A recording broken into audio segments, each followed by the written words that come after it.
مساء الخير حبايب، مساء الخير والعافية، ورجعنا وياكم بفيديو جديد.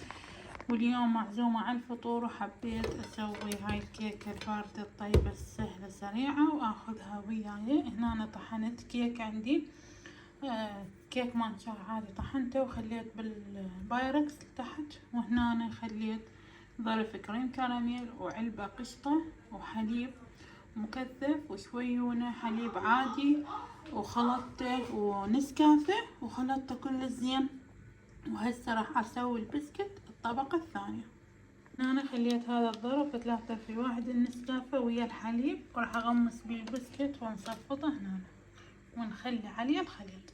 وخليت هنا طبقتين من البسكت. هسه راح اخلي طبقة الكريم، شوفوا شلون كريم شانتي ظرف باكيت يعني، وعلبة قشطة وحليب مكثف وجبن مطبوخ، جبنة سائلة او جبنة مطبوخة خليته وخبطته. هسه راح نخلي طبقة كاملة هنا.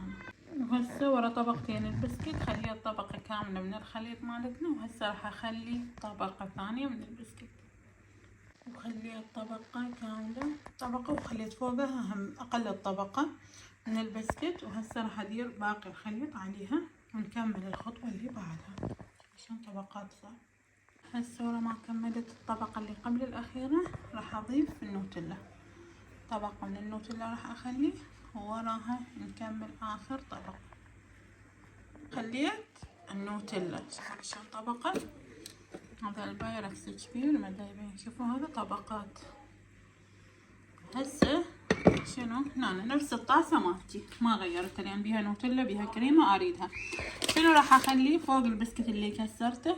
ظرف كريم كراميل وشوية حليب، وراح أخلطه كله زين. هنا أنا طحنت البسكت ويا الحليب وكريم كراميل، راح أخليه هنا، خلي طبقة كاملة، وبعدين نزينه بالبسكت بالكيك المطحون أو البسكت المطحون. هذا حبايب شكله، شوفوا طبقات طبقات من جوا بسكت والكريمة والنوتيلا. وهنا أنا حطيت الكيك المطحون وزينته بالفستق الحلبي، شوفوا الجمال. جربوا كلش طيب، ومن أقدمه إن شاء الله هم راح أصور لكم إياه.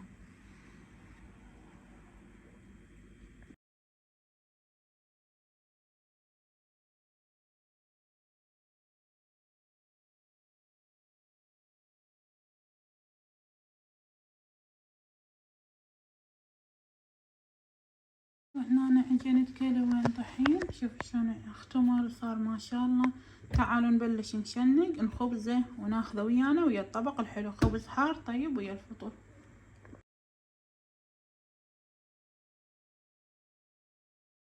وهذا الخبز كملناه، شوفوا لي شلون خبز. وهاي الحنونة على قولته هنا بعدنا هسه كملت. هسه خلي شوية يبرد نصفطه، ناخذ الخبز والطبق الحلو ونروح للعزيمة مالتنا.